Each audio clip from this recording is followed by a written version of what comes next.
Hello everyone, Radhe Radhe. कैसे हो आप सब? आई होप कि आप सब अच्छे ही होंगे और स्वस्थ होंगे। आप सभी का स्वागत है आपके चैनल कुसुम फैमिली व्लॉग में। तो किचन में हूँ मैं। देखिए किचन में मैंने क्या क्या काम कर लिया। यहाँ पे तो मैंने मतलब रात मलाई जमाई थी, वो मैंने कोई वीडियो नहीं बनाई है। और सुबह अब मैंने मतलब मक्खन निकाल लिया, उसके बाद गर्म होने के लिए रख दिया है। इसमें ये ना चमचा मैंने डाल के रख दिया है, क्योंकि कई बार क्या होता है ये ना जब तक अच्छे से इसका जो पानी है, मट्ठा कह लीजिए, ये अच्छे से नहीं मतलब जल जाएगा तब तक इसको ना बाहर निकलने का डर रहता है। अगर हम ऐसे चमचा या कुछ भी डाल के छोड़ देंगे तो अब ये धीरे धीरे पकता रहेगा और बिल्कुल भी ऊपर नहीं आएगा। नीचे के फ्लोर पर किसी के बर्तन गिर गए हैं। और मैंने अपने लिए बना दी है तोरई। तोरई की सब्जी बनाई है आज मैंने, और कुछ काम नहीं किया है। बाकी सारा काम पड़ा हुआ है। ईसू ने अभी अभी जस्ट अपनी क्लास लिया। टाइम हो रहा है सुबह के 9 बजने में 5 मिनट हैं।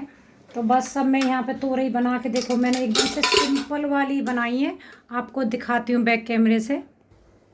ये देखिए जरा से हींग में और मैंने अजवाइन में तोरई छोंके। आप बोलेंगे ये तोरई कम पानी ज़्यादा है, तो यही मेरी इस तरीके की तोरई है। इसमें मैं छोटी सी एक रोटी भिगो करके फिर उसे खा लूँगी। और आप देख सकते हैं ना तोरई में बहुत ज़रा सा आप कुछ भी घी वगैरह डालो तो ऐसे पानी पे आ जाता है। मैंने खूब सारी सीटी इसमें सीटी मैंने इसमें 10-12 लगा दी हैं, तब ये बनी है। बहुत छोटी सी पतली सी एक रोटी भिगोऊंगी इसमें तो खाऊंगी। और वैसे भी मुझे वैसे ना भीगी जो रोटी होती है दाल वगैरह मुझे नहीं अच्छी लगती। ऐसे जब ठीक थी तो थोड़ा सा मसूर की दाल में कभी कभी खा लेती, तब अच्छी लगती है। अब नहीं है, लेकिन मजबूरी में फिर भी खाती हूँ, क्योंकि डॉक्टर ने बोला है कि अब रोटी वगैरह थोड़ा थोड़ा सा शुरू करो खाना। और वैसे भी 1 महीना होने जा रहा है ऑपरेशन को, और सब लोग अड़ोस पड़ोसी भी देख करके बोलते हैं कितनी पतली हो गई हो, पहचान में भी नहीं आती हूँ मैं, इतनी पतली हो गई हूँ। वजन मेरा मतलब लगाया जाए अगर नव से फरवरी से पहले मैंने वजन अपना वेट चेक किया था, तब से और अब तक मेरा 6.5 kg मतलब 6.5 किलो वजन कम हो गया है। इतना लॉस हुआ है मेरा वजन। वैसे मैं पहले कम करने की बहुत कोशिश करती रहती थी, नहीं होता था ऑपरेशन के बाद। लेकिन इतना मुझे पता है कि जैसे ही मैं हर चीज़ बाद में खाने पीने लगूंगी उतनी तेज़ी से वो बढ़ जाएगा, क्योंकि मैंने ज़्यादातर देखा है ऑपरेशन के बाद तो और भी ज़्यादा बढ़ जाता है वजन। तो मेरा भी शायद ऐसे ही होगा। लेकिन हाँ इतना है कि इतना अब कम हुआ है तो बाद में बढ़ के मैं उसी टाइम जगह पे पहुंच जाऊंगी जहाँ पहले थी। तो हो सकता है ओवर नहीं हो पाएगा। अगर कम नहीं होता तो फिर ओवर हो जाता, क्योंकि मैंने ज़्यादातर देखा है कि ऑपरेशन के बाद में वेट अपने आप ही बढ़ जाता है। तो मेरा देखते हैं क्या होता है। वैसे तो कोशिश करूँगी थोड़ा मैनेज करने की, उस हिसाब से घूमना वगैरह अपना 1 महीना हो जाएगा 30 को। उसके बाद में और कुछ टाइम बाद थोड़ा धीरे धीरे, वैसे तो मैं घर में टहलती रहती हूँ अपने में, लेकिन बाहर थोड़ा बहुत वॉक करना ये सब शुरू करूँगी। अभी तो नहीं, थोड़ा सा ज़्यादा भी नहीं है तो और 20 दिन के बाद में, मतलब 1 महीने के और 10 दिन ऊपर खींच के तब थोड़ा थोड़ा सा वॉक करना। तो उस हिसाब से ही ऑयली चीज़ कुछ भी नहीं चल रही है बिल्कुल भी। मेरी सब पूछ रहे थे कि दीदी ऑपरेशन में ना क्या कुछ खाना है क्या। तो देखिए मुझे बहुत ज़्यादा तो नहीं पता है, लेकिन सबके यहाँ अपना अलग अलग है। मेरे यहाँ मानना है कि कम से कम 1.5 से 2 महीने तो दही मट्ठा बिल्कुल भी नहीं लेते, क्योंकि जो टाँके आए हुए थे ना, दही मट्ठा उनको पकाने का काम कर देती है, पक जाते हैं जैसे भी हो। बड़े बुढ़े का मानना है, यानी कि मेरी दादी और ये घर में कोई भी दही मट्ठा का यूज नहीं करने देते थे। बैठ जाती हूँ खड़े खड़े, मैं थक जाती हूँ इतने टाइम तो।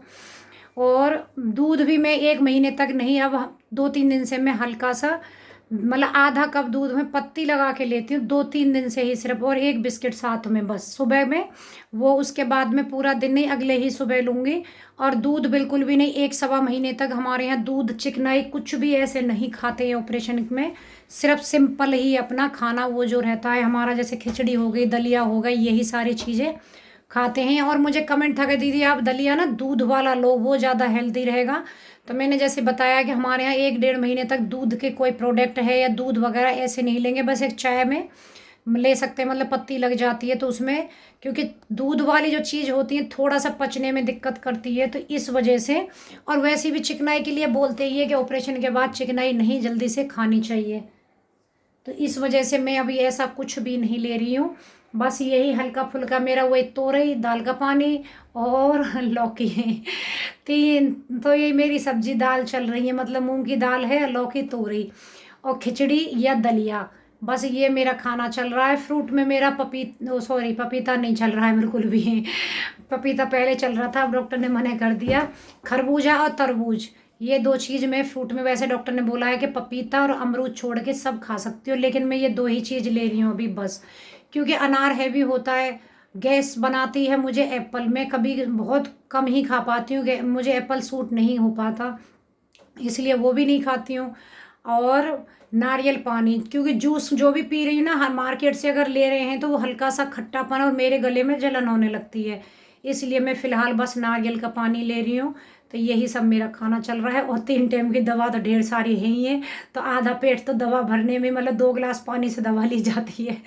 और 2-3 सिरप है, आधा काम तो वही कर देती है और थोड़ा खाना पीना। तो उसी हिसाब से मेरा रूटीन चल रहा है। चलिए फिर मैं आपको दिखाती हूँ कि आज हम लोगों ने क्या क्या करा है। यहाँ पे देखिए, जैसे मैंने आप लोगों के पास जो वीडियो भेजी थी ना, उसमें बताया था कि ईशू ने रेसिपी जो बनाई है, तो यहाँ उसने चावल उबलने के लिए रख दिए भगोने में। उसमें डाला था विनेगर, नमक और थोड़ा सा ऑयल। उसके बाद में चावल उबल गए, उनको पसा दिया है छलनी में। क्योंकि वैसे नॉर्मली मेरे घर में चावल बनते हैं तो कुकर में बनाते हैं, लेकिन ये दूसरे वाले चावल बना रही है, यानी कि फ्राइड राइस, तो उसको इस तरीके से उबाल करके साइड में रख दिया। अब यहाँ थोड़ा सा और घी डाला है। उसके बाद इसमें एक जो बड़े साइज की प्याज थी उसको चॉप करके अच्छे से गोल्डन ब्राउन होने तक भून लिया। उसके बाद इसमें डाली है ये गाजर, क्योंकि घर पे हमारे पे सिर्फ सब्जी में गाजर ही थी। आपके पास अगर बीन्स है, गोभी है, मटर है, जो भी सब्जी है वो आप इसमें डाल सकते हो, लेकिन अभी गाजर थी तो इसने गाजर डाली है। और एक ढक्कन विनेगर डाल दिया है। विनेगर आप अपने हिसाब से भी, कितने चावल हैं आपका, कितने बना रहे हो क्वांटिटी में, कम ज़्यादा कर सकते हो। और इसने सोया सॉस भी डाल दिया है, क्योंकि खाली ईशू ने ही अपने लिए थोड़े से ही बनाया। कि आप सबको पता है मेरा ऑपरेशन हुआ है, तो मैं तो ये फ्राइड राइस खाऊंगी नहीं, खाली ईशू ही अकेली खाएगी। अगर आप ज़्यादा क्वांटिटी में बना रहे हैं तो इसको थोड़ा थोड़ा मसाले जो भी डालेगी उसको आप बढ़ा सकते हो अपने स्वाद के अनुसार। तो यहाँ पे उसने डाली है 1 चम्मच सेजवान सॉस, क्योंकि सेजवान सॉस थोड़ी तीखी होती है, तो उसने छोटी ही चम्मच डाली है। और अब इसको अच्छे से सबको मिक्स कर देगी। मिक्स करने के बाद में बहुत ज़्यादा तो ऐसा नहीं है कि इसमें वैसे हल्दी वगैरह के ऐसे कुछ भी मसाले नहीं डलते हैं, आप लोगों को पता है। यहाँ पे डाला है इसे किसान जो केचप आता है, थोड़ा सा वो भी डाला है, क्योंकि आप लोगों को पता है ये फ्राइड राइस थोड़े से ना खट्टे मीठे से ही अच्छे लगते हैं, तो इससे थोड़ा सा मिठास आ जाती है उसमें। क्योंकि सोया सॉस भी डला हुआ है और विनेगर भी डला है, तो खट्टापन रहेगा, और इस सॉस से उसको बैलेंस अच्छे से हो जाएगा। उसके बाद में एक्चुअली मैं ना आप लोगों के साथ साथ ही देख रही हूँ इसको भी, तभी एडिटिंग कर रही हूँ। इसमें डाला है उसने काली मिर्च का पाउडर और थोड़ा सा नमक डाल दिया है। नमक जो चावल उबाले थे, ध्यान रखें, उस टाइम पर भी डाला है, और थोड़े से उसने यहाँ पे भी डाल दिया है, तो कहीं ऐसा ना हो उसमें भी डाले और यहाँ पे ज़्यादा हो जाए। उसके बाद देखो चावल एकदम खिले खिले बने हैं ना। चावल जो खिले बनते हैं सबसे उसका एक ही राज है कि जो विनेगर होता है ना, उसको डालने से टेस्ट भी बहुत अच्छा आता है, और विनेगर से चावल भी कभी आपस में चिपकता नहीं है। और यहाँ अच्छे से मिक्स कर दिए थे, बन के हो गए तैयार। तो यहाँ खीरा है काटा है उसने, और रायता है, और प्लेट लग के तैयार हो गई है। तो आप लोग भी आ जाइए। Hello everyone. तो यहाँ देखो मैं फिर से तैयार हो गई हूँ और जा रही हूँ आज डॉक्टर के पास, क्योंकि डॉक्टर ने बुलाया था। तो यहाँ पे मैंने अपनी फ़ाइल, पता है डॉक्टर के पास जाने से पहले तो क्या रहता था, 1 या 2 पेपर रहता था, और आजकल पूरी फ़ाइल रहती है, क्योंकि 2 डॉक्टरों को दिखाना होता है, गायनों को भी। लेकिन आज गायनों को नहीं दिखाना है, खाली जो मेरे आंत वाले जो डॉक्टर, क्या बोलते हैं इसे, है इंडस्टाइन है, जो भी बोलते होंगे, आंत वाले डॉक्टर बोलोगे, मुझे नहीं पता। हाँ, और ये वाली फाइल है पूरी तैयार। उल्टी दिख रही है ना? हाँ, उल्टी मैंने पकड़ भी नहीं, मैंने तो सीधी पकड़ी हुई थी फ्रंट कैमरे में उल्टी दिख रही है। यशोदा अब सही दिख रहा है, नीचे यशोदा तो सही दिख रहा है, नहीं उल्टा दिख रहा है। तो फाइल वगैरह रख ली है तैयार सब करके। मैंने पानी भर लिया एक बोतल में, क्योंकि पानी भी ले जाती हूँ ज़रूर। मास्क भी ले जाना बहुत ज़रूरी है, मास्क ले लिया है। और मेरे हॉस्पिटल के जो भी कार्ड वगैरह थे सब ले लिए हैं, तैयार हो गई हूँ। और टाइम हो रहा है 11:15। वैसे तो डॉक्टर का टाइम है मतलब 11 बजे से बैठने का, लेकिन वो 12 बजे ही बैठते हैं, तो मैं 11:30 बजे निकलूँगी यहाँ से। तो बस सब कुछ रेडी करके काम सब ख़त्म हो गया है। ईशू मैडम वहाँ बैठ के, कहाँ गई, इधर है। ईशू मैडम वहाँ बैठ के अपने फ़ोन में लगी हैं, जय जय हो गई है और सारे काम हो गए हैं। लेकिन अभी हमारे एसी का कार्टून वहीं रखा हुआ है कबाड़ी वाले को देने के लिए। अभी हमारे ईशू के पास टाइम नहीं है, क्योंकि कबाड़ी वाले सुबह सुबह आते हैं। ईशू क्लास लेती है सुबह को, उसके बाद में 1 घंटा फिर सो जाती है और उसमें वो कबाड़ी वाले निकल जाते हैं और मैं इतना नहीं कर पा रही हूँ कि कोई चीज़ वजन वाली मैं उठा के, ऐसे तो लिफ्ट से वो आएगा गेट के बाहर, वही देख रही हूँ। क्योंकि कुछ बुक्स वगैरह भी जैसे गन्नू की हैं, इसकी हैं, मैंने कि सबको एक साथ में दे दिया जाए, इस वजह से वो बेचारा वहीं रखा हुआ है समेट करके। तो चलिए बस टाइम हो गया है, थोड़ा सा टाइम था क्योंकि भाभी भी साथ में जा रही हैं, तो उनको भी उधर से रेडी होके आना है, फिर निकलते हैं हॉस्पिटल के लिए और दिखाते हैं। फिर पूछती हूँ कुछ बातें हैं जो डॉक्टर को, क्योंकि थोड़ी बहुत, वैसे तो ज़्यादा दिक्कत नहीं है लेकिन थोड़ी कुछ दिक्कत सी हो रही है 1-2 दिन से। और वैसे भी उन्होंने बुलाया था, मेरी दवा भी ख़त्म हो गई है आज की है, तो दिखा के भी आना है।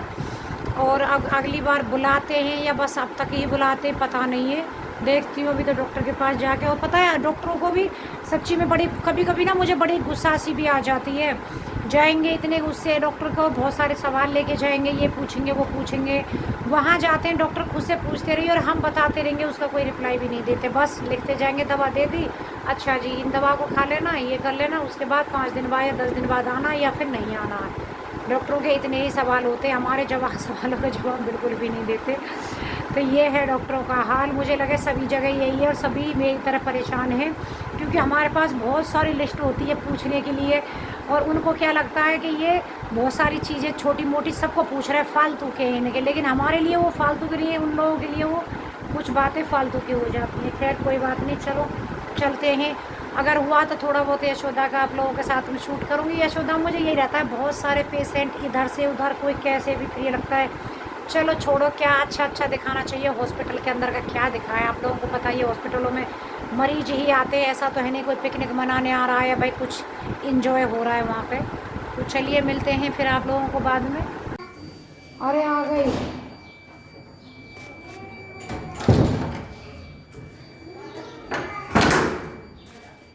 चप्पल, पहले तैयार हो लिफ्ट में आ गई, माथा टी कर। हाँ कब से जो टी करे जा रही है। ईशू ने देखो मेरे लिए फ्रूटी ले ली है बोतल में, और ये डॉगी ना गाड़ी में से बहुत दिन से ऊपर जा रही है, इसका मतलब ऊपर किसी ने दवा रखी थी। चौथे मंजिल पर जा रही है। हमें लिफ्ट पहले 3 फ्लोर पर लेकर के आई, 3rd फ्लोर पे है, उसके बाद नीचे अब लेकर के जाएगी, इसका मतलब ऊपर किसी ने बटन दबा रखी थी। और ये ना सर्विसिंग के लिए गाड़ी गई थी तो ये निकाला गया था, उसके बाद आज ईशू को याद आया है कि गाड़ी में इसको रखना भी है, इसको रख के आ जाएगी और उसके बाद में तो साफ करना पड़ेगा। ईशू को गाड़ी साफ करने में बड़ी दिक्कत होती है। हाँ ईशू लेट के गाड़ी साफ कर रही है, क्योंकि गाड़ी की छत के ऊपर हाथ ही नहीं पहुंच पा रहा है। कल के लिए तो आज ही साफ करके रखे जा, तो थोड़ा तो घर से जाने के टाइम पे साफ करके तो निकलना ही पड़ेगा भाई, जाते जाते भली हो जाओ।